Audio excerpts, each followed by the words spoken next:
to Around the Weird.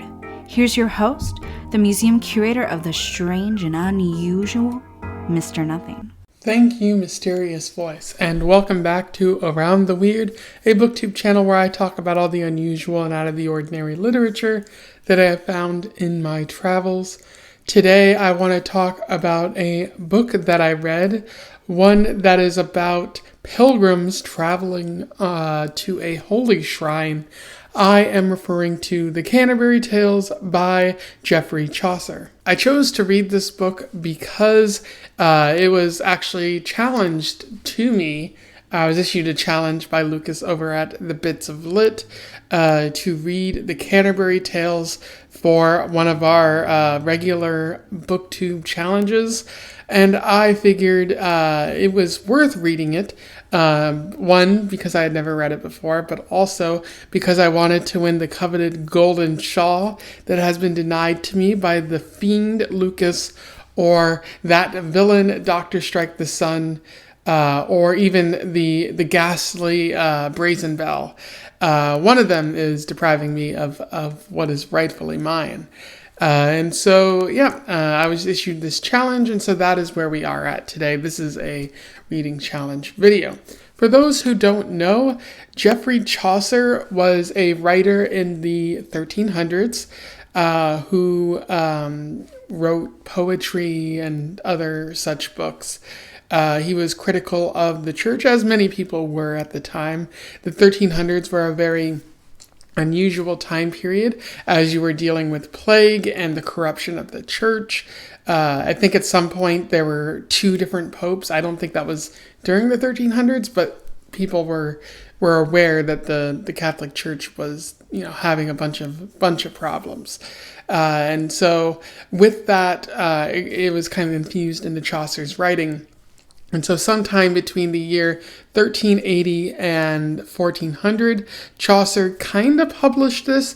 It's not certain if he actually published this or if people just found his writing and distributed it and got it published. It's probably more of the latter, as a lot of these stories weren't exactly finished, so why would he publish something that wasn't necessarily finished? That's a good question. He talks about all walks of life in this story and religion, and makes a couple of weird jokes, and also cracks jokes about his own writing in the process.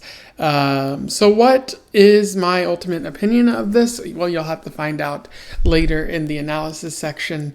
So without further ado, let us talk about the Canterbury Tales, one of the most well-known, or maybe one of the more famous pieces of historic literature out there. I will do a summary, a brief analysis, and we will move on from there. So the Canterbury Tales focuses on an unnamed narrator. I say unnamed, but a lot of people have suggested that the narrator is Geoffrey Chaucer himself, although I don't really see if that's the point, because he does crack a lot of jokes about Geoffrey Chaucer. So either the narrator is Geoffrey being anonymous, or it's not Geoffrey at all. But it's an unnamed narrator traveling along with a group of pilgrims who are on their way to Canterbury, who are traveling to a holy shrine. I forget the name of the shrine, but they're going in order to celebrate their religious devoutness. And the people going are from a bunch of different walks of life. You have a knight, a squire, a nun, a pardoner, a summoner, a friar, a monk, so many other people who are traveling. So sort of a cross-section of medieval life during the 1300s. And so they're all told by the host to tell a bunch of stories, and presumably the winner gets a free meal down the road. And so the knight starts first. The knight tells the story of Arcite and Palamon, two warriors fighting in a distant kingdom. They're captured by the enemy, put into a prison, and while they're there, they see a woman named Emily. I should stress that I have a translated version. The woman's not named Emily as we would typically know, but my translators, Ronald Ecker and Eugene Crook, translated her name to be Emily. They've sort of Americanized her name, whereas the much older Canterbury Tales had some unusual spellings that might not have been that case, but this is how they chose to translate it, and so I'm just highlighting that here.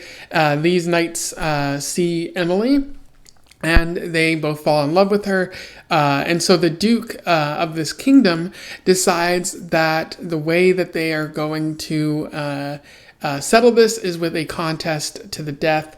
They both fight, and Arcite ends up winning, but in the process he gets mortally wounded, and so he tells Emily that she should be with Palamon in the process, and so they go off and presumably live happily ever after.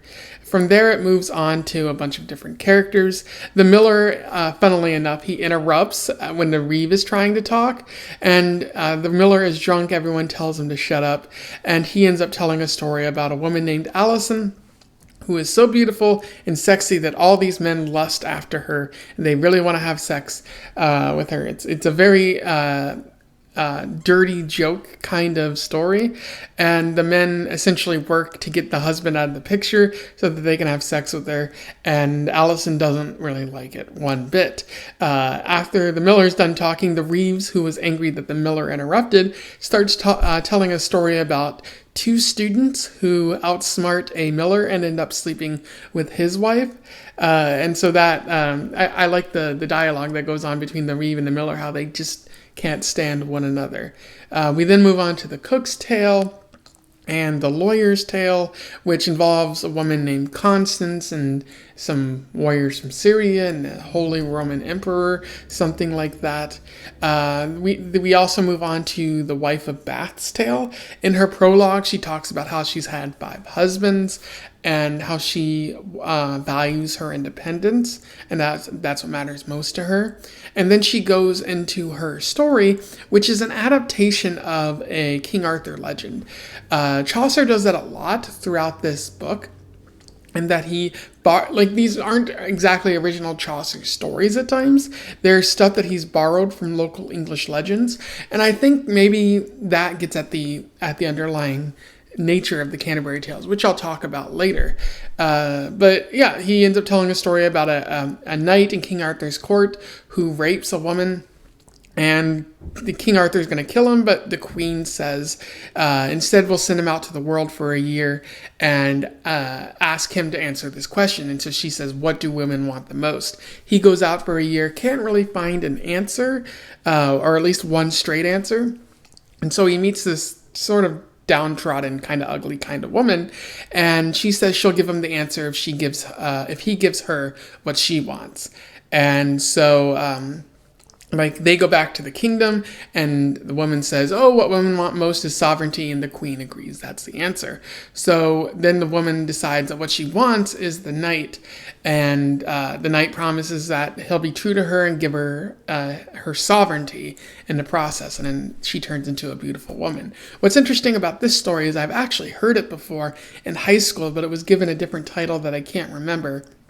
And so it's just fascinating to see how Chaucer's tales, or maybe the tales that were already existing in England at the time, were eventually transplanted into other areas, and how they persisted through the times. We hear the student's tale, which is about a woman named Griselda, and I just think it's funny how Chaucer reuses women's names so often. It seems like he's running out of ideas or women's names to use, and maybe that's just because it was a common name at the time, or again, he could be one-track mind. He goes into the merchant's tale, and then there's so many other stories that go on, some of them reflecting pretty poorly on the characters themselves. Chaucer does not seem to like the pardoner, who is a person who would basically sell get out of sin free cards, and if you had money you could buy your way into heaven. I don't remember what that's technically called. I'll put it up here somewhere, but Chaucer and many people in England at the time did not like it. And then at the very end of the story, you get Chaucer's retraction, where he says, if you like this, great, praise God. And if you didn't like this, know that it's more his fault than it is anything else, because Chaucer loves God, and may Jesus have mercy on his soul, which I think might have something to do with the nature of some of the stories being, kind of negative towards religion, not towards God or Jesus itself, but towards the Catholic Church. And so that retraction is particularly interesting, as I think it sort of highlights maybe a large part of what Chaucer is getting at in the story. And so that's where it ends. In terms of analysis, I think there is a fair amount to talk about in this. Funnily enough, it would be Short Story Tuesday, but here's a bunch of short stories. But we're talking about the Canterbury Tales instead. So one thing that I think Chaucer talks about is the view of medieval life. So what's going on in Europe at the time? I think if you examine the Canterbury Tales, you get a good idea of what went on in the 1300s and medieval Europe. You hear about millers and reeves and knights and monks and women who yearn for equality. You see how class differences, maybe not so much racial differences, but you do see the hierarchy from knights on top to the religious men to the women and the millers and the lower classes on the bottom. Whereas the knights talk of nobility and everything, and the millers are making a bunch of sex jokes. It's really interesting in that regard, because you get to see like how European society was structured and how maybe American society isn't all that different. Because women are still yearning for equality, we still have these major class differences and people talking about what nobility is.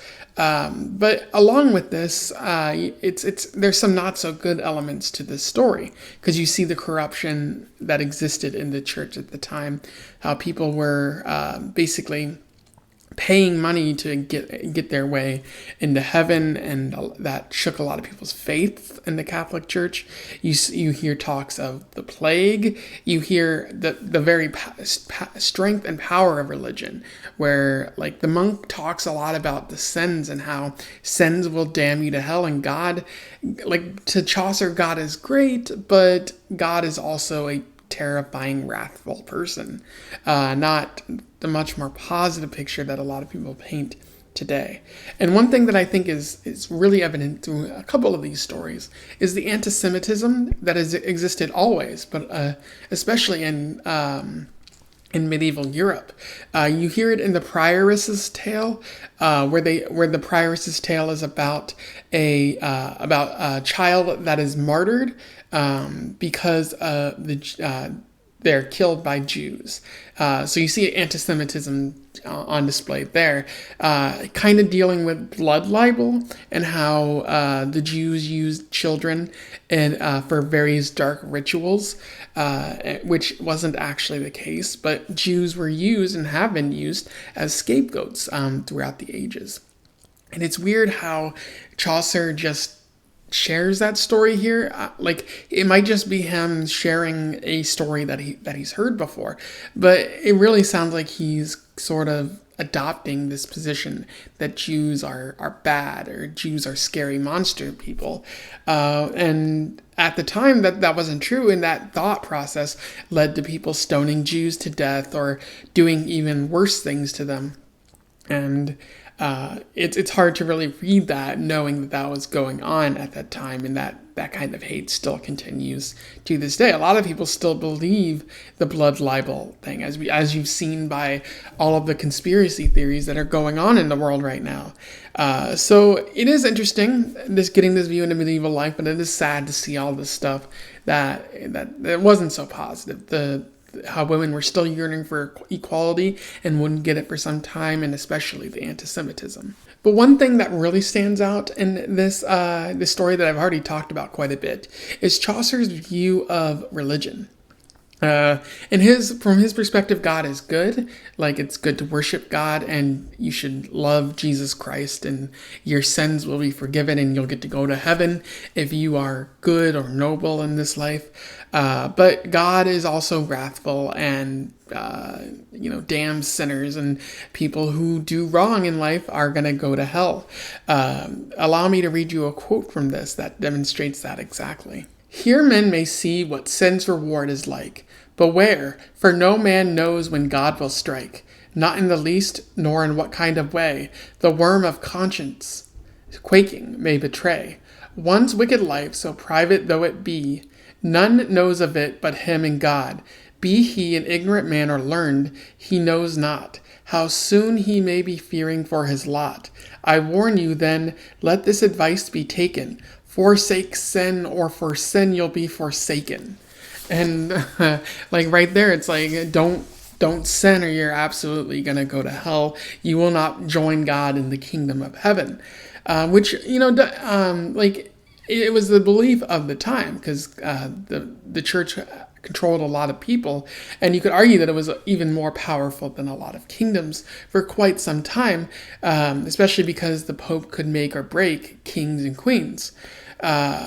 And you also see this in the retraction, where Chaucer apologizes if he said anything that might have been untoward of God or Jesus, where he's like, take this as a story that I meant to write, and if I do any bad, that's on me. That's not on God or Jesus. So it's clear that he's very aware of his writing and how it could be misconstrued in some way, because he is trying to point out the fact that the church is corrupt, and that the pardoners and summoners, they're more in league with Satan or the bad forces of life than they are with God. So and if you misconstrue that message, you might think that maybe he's being blasphemous or something like that.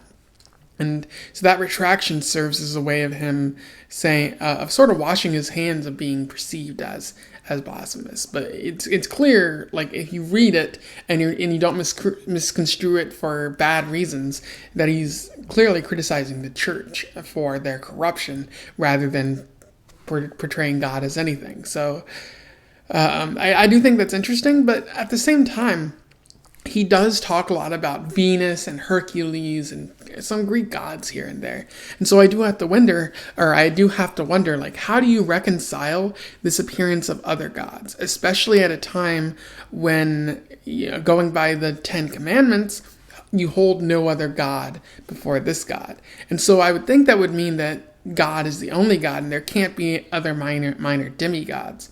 Is this just what people in medieval Europe believed at the time? Or is Chaucer doing this like they did in Beowulf, and doing it for an antiquated, see what these people believed so long ago type reason? Because he talks about Hercules and his works, his labors. And so knowing that he would eventually become a demigod because of it, like, how do you reconcile that with the omnipresence of God, of a God who is the only God? And I don't really understand that. And if you have an answer, please let me know. But I think my answer is that it's probably there for set dressing purposes more than anything else. I would say, besides, the whole anti-Semitism thing, one thing that I really disliked was the difficult writing and the uneven rhymes that existed in the Canterbury Tales. I was constantly comparing this to Beowulf, which came out, I'd say, about 300 years prior to this, where the rhymes were smooth and there was a lot of alliteration, making it fun and easy to read. And this is not that. He uses a bunch of different styles, but the way he writes, which might be due to the translation that I have, but the way that he writes is just, it's start, stop, start, stop. It's the word structure of how he places things doesn't make sense. And the rhyme scheme is a bit unusual, because sometimes he's rhyming words that barely rhyme at all. And it doesn't sound good, like, when you say it out loud. And I feel like that's a large part of poetry, is it has to sound good. If you're going to write it out and you're going to have people read it, it should at least sound good. But I think this is something that Chaucer is very aware about, because at multiple points through the story, he notes that his poetry is bad. I think he has a self-awareness that he's not the best poet in the world. And I think that his writing kind of overcomes that with what he's trying to say. So maybe him being not the best poet isn't as bad, but it's still hard to get through this because of his bad writing. So like self-awareness doesn't absolve him of his his sins of bad writing, but it does make me like, it is easier to know that he knew that his writing was bad, that he wasn't pretending to be some genius at the time. Anyway, those are my thoughts on the Canterbury Tales by Geoffrey Chaucer. A pretty interesting collection of stories that are sort of connected by the main point of them all traveling to a holy site. I would say I enjoyed it, but again, there are a lot of problems with it that prevented me from truly saying that this was great. In fact, I understand its value in the place of like Western canon or English literature, as it's a pretty old story, but I don't think I can recommend this to anyone outside of an academic context. Like, yeah, scholars should study this and understand what was going on in the 1300s at the time during medieval Europe, but to just say, hey, oh, you should read this book, like, no. Like, there's anti-Semitism in it. It's poorly written at times. It's hard to get through, and it doesn't hold a lot of value towards modern life. If anything, like, this should just be studied in a historical academic context. I can't really recommend this to anyone outside of that because of the problems in it and the I guess because it's so old. I contrast that with Beowulf, where I can actually recommend that because it's an exciting action story that holds up with its writing and with its rhyme scheme and with the general poetry style. So I don't think it's something that you can't recommend because it's old, because Beowulf is fine. I just think the problem is Chaucer's writing and the subject matter within it. Anyways, if you read this before, or you simply want to say something about my review, feel free to comment below. I would love to hear from you and have a discussion about the Canterbury Tales. And if you're watching this, Lucas, just know that I probably beat you with my video, but I'm going to have to watch your video just to be sure, just to make things, easy peasy. Otherwise, don't forget to like, share, and subscribe so that more people can find out about this video and learn about the Canterbury Tales if they don't already know about it. And until then, I wish you the best of luck in your weird and pilgrimy travels. Farewell.